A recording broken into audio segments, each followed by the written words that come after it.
একটা একটা করে আমি গোসল করে দিব সুন্দর করে চুল চুলগুলা সবগুলো কাইটে দিয়ে পরিষ্কার করে দেয় ওর উপর রাখেন এখানে আসেন এটা খুলেন খুলেন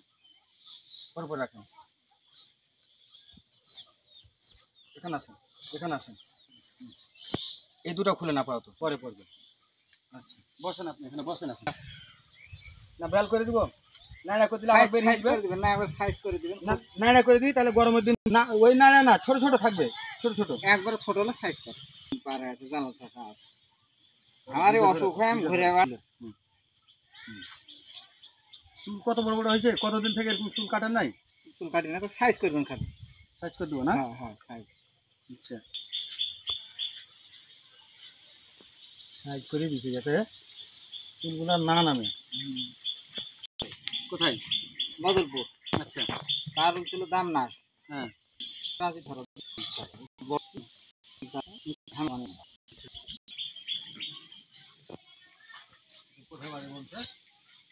বাড়ি হচ্ছে নিয়ামতপুর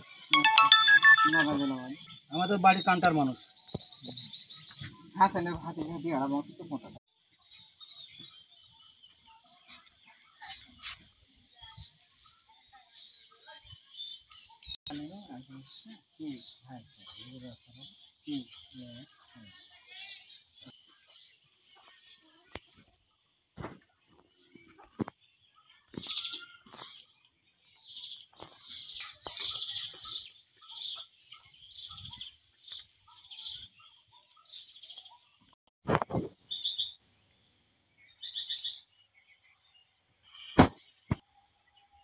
দাড়িটি অনেক সুন্দর দাড়ি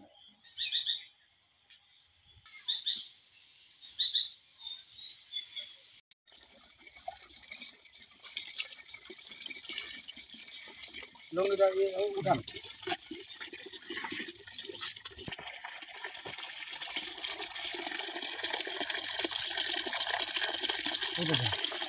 দিনে জুতা পরে থাকে কেউ স্যান্ডেল বাড়িতে রাখা আছে তো বাইরে থেকে এই ব্যাটা বলে দিছি বড় ব্যাটাটা গোবড়িয়া থেকে মাছ আরো তোমার বুঝ তাই নাচ পড়ে হ্যাঁ না সংসার করি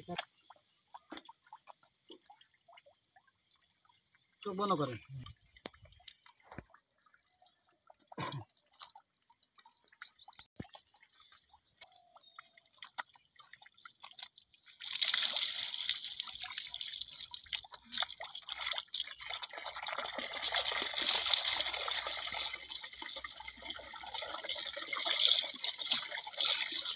গুলি করেন মুখে পানি দেন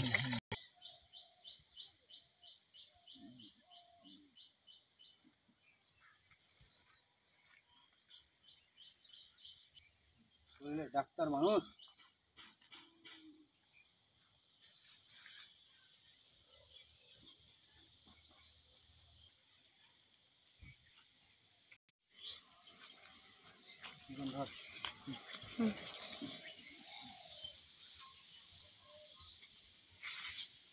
আচ্ছা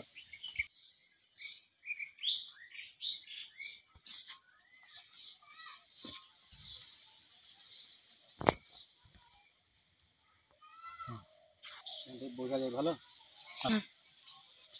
বিসমিল্লাহির রহমানির রহিম সুপ্রিয় দর্শক আসসালামু আলাইকুম আজকে কিছুক্ষণ আগে ভাইকে আমরা আমাদের গোলাবাড়ি স্টেশনের পার্শ্ববর্তী গ্রাম আজহুর বাজার হইতে সেখানকার স্বেচ্ছাসেবক ভাইদের সহযোগিতায় এ ভাইকে নিয়ে আসছি ভাইয়ের সাথে এখন আমরা কথা বলবো তার নাম ঠিকানা জানার চেষ্টা করব ভাই আপনার নাম কি বলেন তো জামাল শেখ নাম হচ্ছে জামাল শেখ বাবার নাম জিয়ার শেখ জিয়ার শেখ বাড়ি বাড়ি হলো 8 নম্বর বদলপুর 8 নম্বর বদলপুর থানা নেয়ামতপুর থানা নেয়ামতপুর জেলা সাগর পোস্ট অফিস সাগর থানা নেয়ামতপুর জেলা নওগাঁ সুপ্রিয় দর্শক ওই এলাকার যে সকল ভাই বোন বন্ধু আছেন যদি এই জিয়ার শেখ জামাল শেখকে যদি চিনতে পারেন নাম হচ্ছে জামাল শেখ বাবার নাম হচ্ছে জিয়ার শেখ উনি একজন পেশায় সম্ভবত গ্রাম্য ডাক্তার ছিলেন উনি যেটা বলছেন আপনারা দেখে যদি কেউ চিনতে পারেন আমার কাছে সরাসরি ফোন করবেন অথবা কমেন্ট বক্সে গিয়ে আপনি আপনার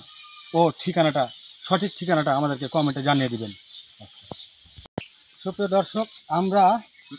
আজকে এই ভাই সহ আমাদের বেওয়ারিশ রাস্তায় থাকা মানুষের উদ্ধার পর্ব হচ্ছে 673। আর আজকে সকাল পর্যন্ত আমরা মানুষের কাছে বিভিন্ন গ্রামগঞ্জে তাদের পরিবারের কাছে হস্তান্তর করেছি 547 জন। আপনাদের লাইক, কমেন্ট, শেয়ার এবং বিভিন্ন রকম তথ্য সহায়তার মাধ্যম দিয়ে 547 জন মানুষকে আমরা এখন পর্যন্ত বাংলাদেশের বিভিন্ন জেলার গ্রামগঞ্জে তাদের আপনজনকে হস্তান্তর করেছি। আশা করছি এই ভাইয়ের পরিবারের খোঁজ পাবো। পরবর্তী আপডেট নিয়ে আপনাদের সামনে আবারও হাজির হব। ততক্ষণ পর্যন্ত আল্লাহ পাক আমাদের সবাইকে ভালো রাখুক, সুস্থ রাখুক। আসসালামু আলাইকুম।